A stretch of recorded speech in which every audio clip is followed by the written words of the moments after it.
and let's talk about Cruella.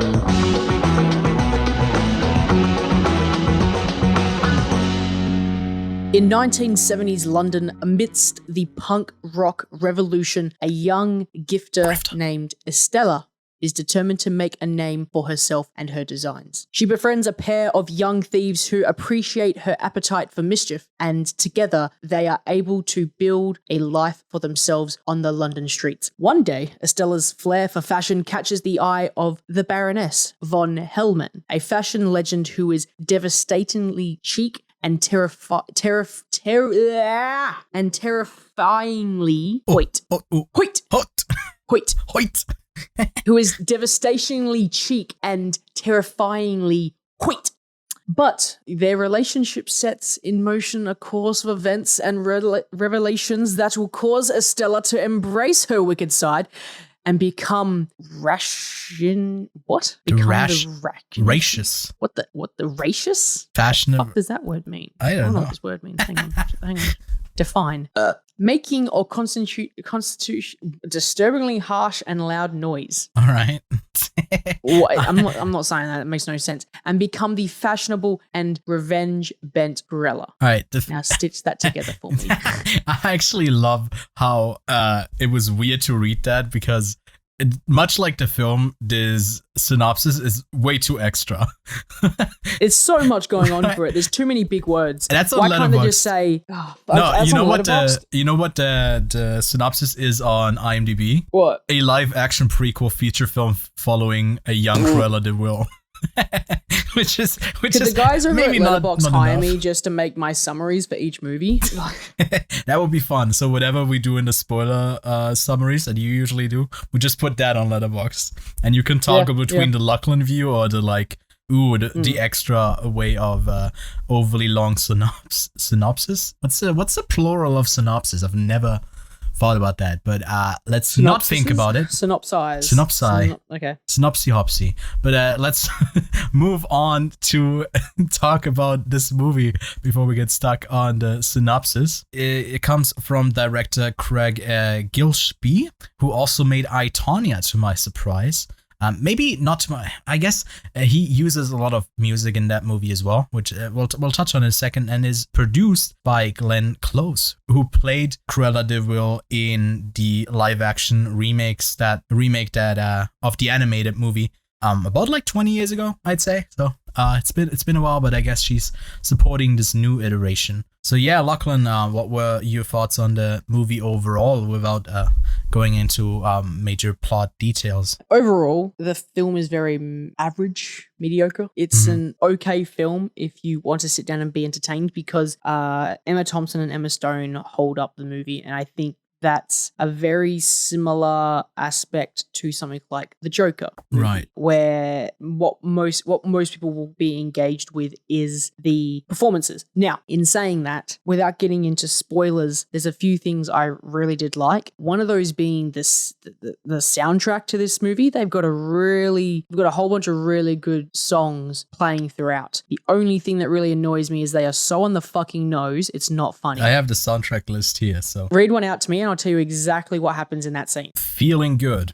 Yeah, okay, cool. So Cruella de Vil is feeling really good about something, right? And they will play that song. All right, give me another one. Should I stay or should I go? So here's what's happening. She doesn't know whether she should leave the house or stay in the house, or leave her work or stay at work. Right. Whatever the song title is pretty much what's happening in that scene. Okay? Yeah, it feels like they were searching for what song could we put in, what's emotionally going on with the character in the scene. And the first thing they popped up, they were like, ooh, this got the lyrics that kind of match. And in addition to that, they also got the narration. So if you don't get it, it's like she feels good, and then she also tells you that she feels good, and we see that she feels good. It is a double auditory experience, but then also visually.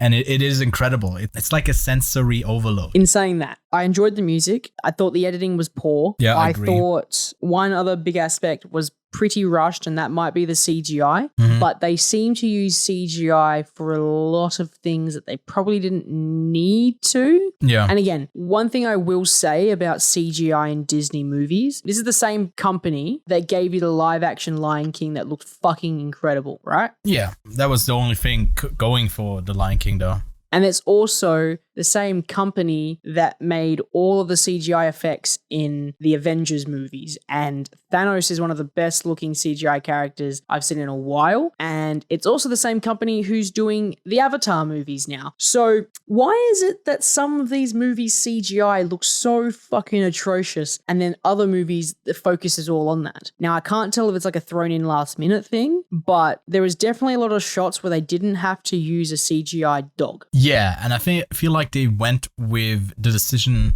early on in production that they won't be using animals. Maybe definitely not for budgetary reason, because it's more expensive to digitally compose that in, I assume.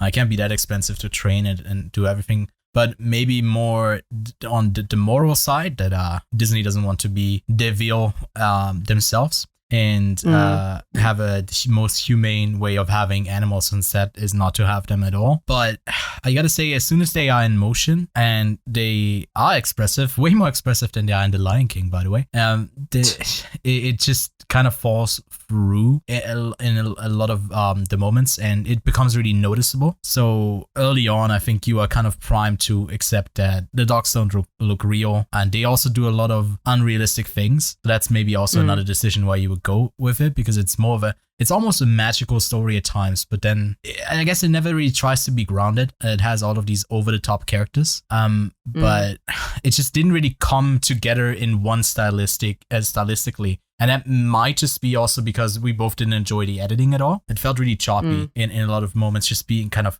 jumping around early on to like rushing it. And then later on, I think it dragged a bit.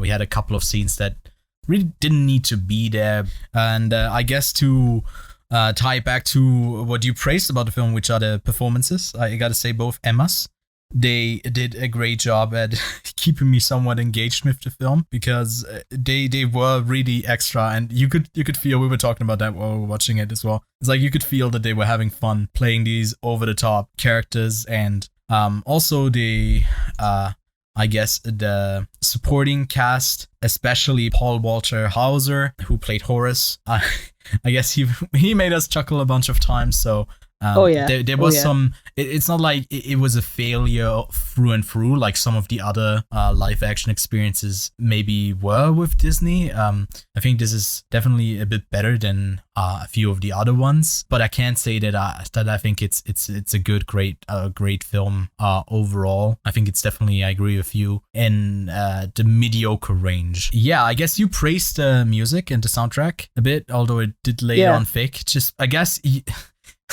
Wasn't there something? I mean, how did you review the film in a really short way? What did you say was like your initial impression? Yeah.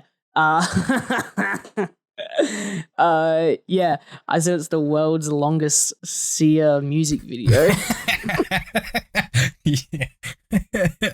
Oh yeah. Early on, we see her with that really extra. I guess her hair looks kind of similar to Sia's, and to be honest, a lot of the monologues and the dramatic things that happened in the film felt really stagey, in a sense that I think this would work great on a stage as like a musical. Oh yeah, for sure, 100% as a play. Yeah. You got the dancing to it. You got the great costumes. I guess the one thing we could praise for it, and it will be praised for that next year.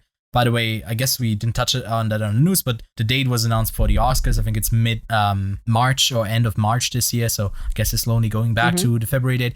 But this will definitely get at least a costume nomination, maybe even hairstyle, makeup and hairstyle. And yeah, I think that it's got that in the bag. I think that's the best part about it. I mean, if you're into fashion, I think there's some really fun costumes going on. But to me, it felt a bit like the Joker meets Devil vs. Prada. So you got the badass character that you shouldn't really root for, but you do at the end of the day. And at one point, I think the movie just became a bitching war. They were just both such assholes for a while. And then they try to wait, I won't go into spoilers, but I'll just say that again, the character of Cruella isn't really good all the way. Maybe we should move on to spoilers then. But I'd say overall, I think if you're not really interested in the IP and weren't like not the biggest fan of the original animated movie from back in the 70s, was it? And then the remake, then just wait out until this becomes free on Disney Plus. Otherwise, you'll spend about $30 on it to watch it right now. But it's also playing in cinemas. If you watch it alone, then I guess see it in cinemas. If you got a bunch of people who sign up to Disney Plus, then get it there. But let's move on to our spoiler thoughts for Cruella.